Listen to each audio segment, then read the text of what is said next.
الحمد للہ الحمد للہ الحمد للہ المبدع المعید الغنی الحمید ذو العفو الواسع والعقاب الشدید من ہداہ فهو سعید السدید ومن اضلہ فهو البعید الطرید الصلاة والسلام علی اشرف الانبیاء خاتم النبیین انیس الغریبین راحت العاشقین مراد المشتاقین سید العرب والعجم سیدنا و نبینا و مولانا محمد عبدہ و رسولہ بالہدی و دین الحق ارسلہ صلی اللہ تعالی علیہ وسلم ان اللہ ملائکتہ یصلون علی النبی یا ایھا الذین آمنوا صلوا علیہ وسلموا تسلیما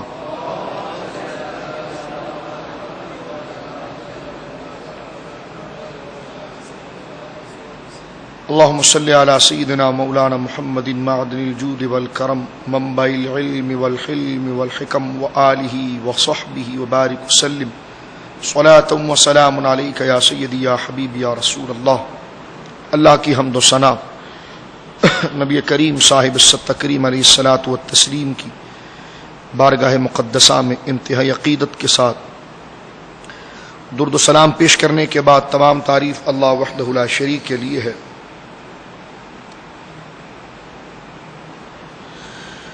سورہ فاتحہ شریف کی ناموں کی تفصیل اور ناموں کے ضمن میں دیگر شرعی ابحاث آپ کی خدمت میں پیش کی جا رہی تھی۔ آج اس نشست کی آخری اور اس سلسلے کی آخری ایک کڑی آپ کی خدمت میں پیش کی جا رہی ہے۔ سورہ فاتحہ کے چند نام، جس میں سے سورہ کافیہ کے حوالے سے گزشتہ درس میں ہم نے آپ کی خدمت میں چند چیزوں کی وضاحت فرمائی۔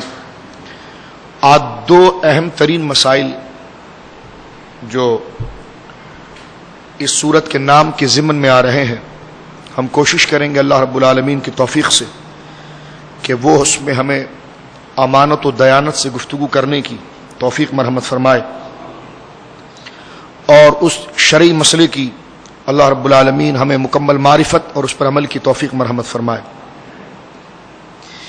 ایک نام مزید ہے سورہ فاتحہ کا، سورۃ الشفا، اور ایک ہے سورۃ شافیہ۔ یہ دو نام سید عالم صلی اللہ علیہ وسلم نے اس سورت کی مرحمت فرمائے ہیں، اور اس کی نسبت نبی کریم علیہ الصلوۃ والسلام کی طرف صحیح سند کے ساتھ ہوتی ہے۔ تفسیر کبیر میں بھی علامہ رازی نے اس کی سند نقل کی ہے کہ حضور علیہ الصلوۃ والسلام نے ارشاد فرمایا فاتحۃ الکتاب شفاء من کل داء، فرمایا فاتحۃ الکتاب یعنی یہ سورہ فاتحہ جو ہے یہ ہر مرض کے لیے شفا ہے۔ یہ اس کا ایک نام ہے سورہ فاتحہ، جس کو حضور نے خود فرمایا ہے کہ سورۃ الفاتحہ فاتحۃ الکتاب شفاء من کل داء، کہ سورہ فاتحہ جو ہے وہ ہر مرض کی شفا ہے۔ اسی طرح ابن کثیر نے بھی ایک روایت نقل کی ہے حضرت جابر بن عبداللہ رضی اللہ تعالیٰ عنہ سے کہ ان سے پوچھا گیا کہ کیا تمہیں قرآن کی ایک اعلیٰ اور افضل سورت کے بارے میں نہ بتایا جائے؟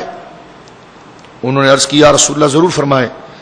سرکار علیہ الصلوۃ والسلام نے فرمایا شفا کے اعتبار سے اقرا الحمدللہ رب العالمین حتی تختتمہا، یہاں تک کہ تو اس کا خاتمہ کر دے یعنی مکمل پڑھ لے۔ تو فرمایا کہ الحمد کو، سورہ فاتحہ کو الحمد سے لے کر ولدالین تک پڑھنا، سرکار نے فرمایا یہ شفا ہے۔ پھر ایک اور حدیث ہے جو ان مفسرین نے نقل کیا ہے کہ فاتحۃ الکتاب شفاء من السم، فرمایا فاتحہ سورہ فاتحہ جو ہے اس میں زہر کا علاج بھی موجود ہے۔ فاتحہ جو ہے اس میں یہ زہر سے بھی شفا ہے۔ تو یہ سورۃ الشفا کے نام پر خود سید عالم صلی اللہ علیہ وسلم نے اس حوالے سے فضیلت اور اس کے مناقب اور اس کے فوائد و فضائل کو ذکر کیا ہے۔ اور یہاں پر ان حدیث کو سننے کے بعد چند موضوعات اس سے مترشح ہوتے ہیں، نکلتے ہیں۔ وہ یہ ہے کہ سورہ فاتحہ جہاں پر شفا کی باعث ہے، اور حضور نے واضح طور پر ارشاد فرما دیا ہے کہ سورہ فاتحہ جو ہے اس میں زہر سے بھی شفا ہے اور ہر مرض سے شفا ہے. اور کیوں نہ ہو کہ سورہ بنی اسرائیل میں ارشاد ہوا ہے کہ وَنُنَزِّلُ مِنَ الْقُرْآنِ مَا هُوَ شِفَاءٌ وَرَحْمَةٌ لِّلْمُؤْمِنِينَ کہ یہ قرآن جو ہے یہ محض ہدایت ہی کے لیے نہیں ہے بلکہ اللہ رب العالمین نے اس میں سینوں کے مرض کا علاج بھی رکھا ہے, باطنی شفا بھی رکھی ہے, ظاہری شفا بھی رکھی ہے. فرمایا وَنُنَزِّلُ مِنَ الْقُرْآنِ مَا هُوَ شِفَاءٌ, ہم نے اس کو قرآن کو جو نازل کیا ہے اس کو تمہارے لیے شفا بنایا ہے اور تمام مومنین کے لیے اس کو شفا اور رحمت بنائی ہے. تو یہ قرآن کی نص سری اور واضح قرآن کی آیت سے یہ مقصد اور یہ عقیدہ ہمارے سامنے آ جاتا ہے کہ سورہ فاتحہ جو ہے یا پورا قرآن جو ہے یہ شفا ہے, اس کے ذریعے شفا حاصل کی جا سکتی ہے. یہ دو کانسیپٹ ذرا ذہن میں رکھیں آپ. اور جہاں پر قرآن نے یہ کہا کہ وَنُنَزِّلُ مِنَ الْقُرْآنِ مَا هُوَ شِفَاءٌ وَرَحْمَةٌ لِّلْمُؤْمِنِينَ کہ یہ شفا اور رحمت ہے تمام مسلمانوں کے لیے. اس کے نزول کے اسباب میں ایک سبب یہ بھی ہے کہ مسلمان اس سے شفا حاصل کریں. مسلمانوں کے لیے شفا بھی ہے, رحمت بھی ہے. اور یہاں پر حضور نے اختصاص کے ساتھ, خاصیت کے ساتھ ما حصل اس کا بیان کیا اور فرمایا سورہ فاتحہ جو ہے فرمایا فاتحۃ الکتاب شفاء من کل داء. یہاں پر اگر اس کو عربی ترکیب کے اعتبار سے دیکھیں تو دا نکرہ ہے اور یہ تحت استغراق کے آ گیا تو اس کے معنی اور اس کے مفاہیم کہ جب نکرہ اضافت میں مضاف الیہ بن جاتا ہے تو اس میں پھر وسعت اور عموم آ جاتا ہے. جس طرح نکرہ جب تحت نفی آ جاتا ہے تو وہ وسعت اور استغراق کا معنی دیتا ہے. تو یہاں پر فرمایا گیا کہ فاتحۃ الکتاب شفاء من کل داء, ایسا کوئی مرض نہیں ہے جس کی شفا فاتحہ کے اندر موجود نہ ہو.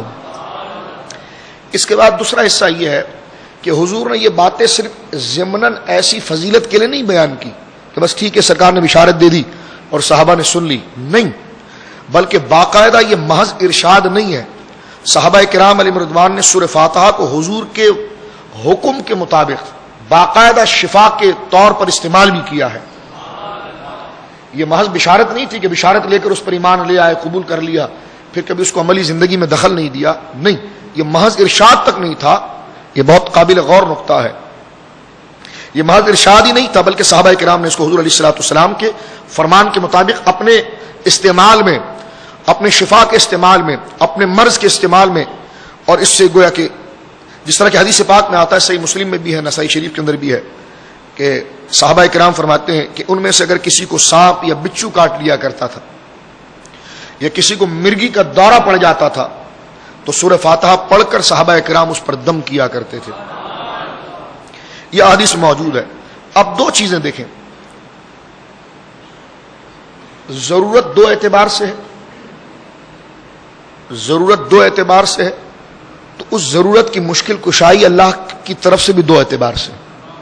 بعض ضروریات ظاہری ہیں اور بعض ضروریات باطنی ہیں. بعض ضروریات مختلف معاملات کی مادی ہے اور بعض ضروریات روحانی ہے.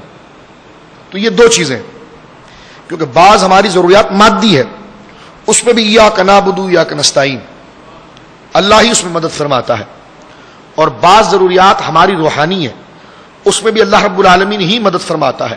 لیکن رب کے مدد کا طریقہ کیا ہے کہ اس نے اپنی مدد کو بھیجنے کے لیے اس کائنات کو سب سے پہلے اپنی حکمت کے تحت عالم اسباب بنایا ہے, اور اپنی ہر تاثیر خیر اور شر کو سبب کے اندر پوشیدہ کر دیا ہے کہ اگر آپ کو خیر چاہیے تو خیر والے اسباب پکڑیں تو اسی سبب کے جامع کے اندر خدا کی طرف سے خیر موجود ہوگی, اور اگر کوئی شر کے طرف بڑھ جائے تو شر کے اسباب کو حاصل کرنے کے لیے اس کے اندر شر کے تاثیر موجود ہوگی. تو تاثیر خیر اور تاثیر شر, تاثیر مادی چیزوں کی, تاثیر روحانی چیزوں کی, یہ دونوں اللہ کی طرف سے آتی ہے, لیکن یہ عیاں ہوتی ہے اسباب کے جامع میں. یہ عیاں ہوتی ہے اسباب کے جامع میں. مثال کے طور پر جس طرح ہماری ظاہری حاجات ہیں, ہمیں پیاس لگتی ہے, ہمیں بھوک لگتی ہے, تو یہ پیاس ہماری پانی نہیں ختم کرتا, یہ بھوک ہماری روٹی نہیں ختم کرتی. اگر اس پر استقلال کرے گا تو بندہ کافر ہو جائے گا. بلکہ یہ کہا جاتا ہے کہ اللہ رب العالمین نے شفا کو پانی کے اندر رکھا ہے.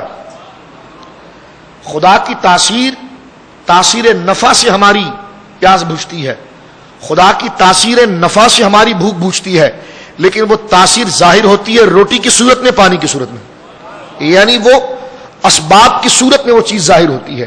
یعنی تاثیر کہیں عیاں اور کہیں واضح دکھنے والی چیز نہیں ہے. خدا نے اپنی تاثیر کے مراکز بنائے ہیں، اس کی مختلف مراکز بنے ہیں، اس کے مختلف مظاہر بنے ہیں. اب چاہے اس کو آپ مراکز کہہ دیں، مظاہر کہہ دیں، اسباب کہہ دیں، اسی کے اندر وہ مدد ظاہر ہوتی ہے، اسی کے اندر وہ تاثیر ظاہر ہوتی ہے. لہذا کیونکہ آگے وقت نہیں رہا میرے پاس تو میں اس کو یہیں پر کلیئر کر دیتا ہوں. لہذا یہ کہنا کہ ایاک نعبد و ایاک نستعین، مولا ہم تجھ سے مدد چاہتے ہیں، تیری عبادت کرتے ہیں اور تجھی سے مدد چاہتے ہیں، اس کا یہ کانسیپٹ، اس کا یہ نظریہ ہرگز یہ نہیں نکلتا کہ اسباب سے مدد مانگنا خدا سے مدد مانگنا نہ ہوا، بلکہ پانی سے مدد مانگنا خدا ہی سے مدد مانگنا ہوا، اس لیے کہ یہ مدد اللہ ہی کی ہے جو اس سے ظاہر ہو رہی ہے. یہ کہنا کہ تم اس سے مدد مانگتے ہو، یہ شرک، یہ شرک، تو پھر صرف اولیاء سے مدد شرک نہیں، پھر ہر سے مدد شرک ہو جائے گی. پھر آپ اولیاء انبیاء سے اس کو کیوں خاص کر دیتے ہیں؟ کیا شب و روز آپ دیگر چیزوں میں نہیں کرتے؟ اپنے استاد سے مدد، اپنے والدین سے مدد، دوستوں سے مدد. تو اس میں پھر ایک ڈرامہ رچایا جاتا ہے.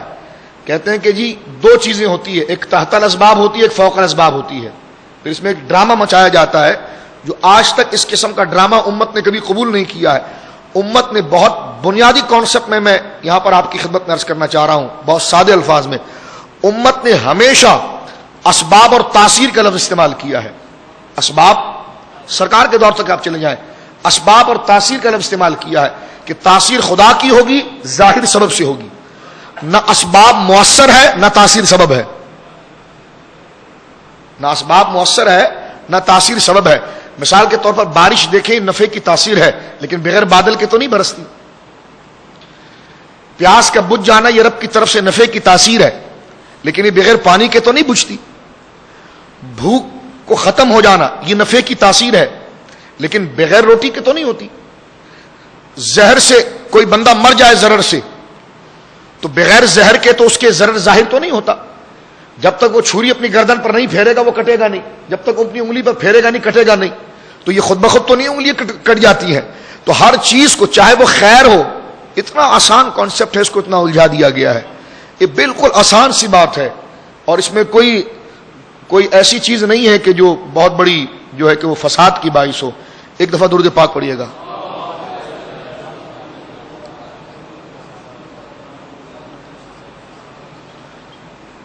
بوادر النوادر لے آؤ. میں جو کہہ رہا ہوں مقصد اس کو آپ ذرا علمی سطح سے ذرا لیں اور ایک ایک چیز کو اس پر گرہ باندھیں. امت نے آج تک میرے دوستوں اللہ کی مدد کو حاصل کیا اسباب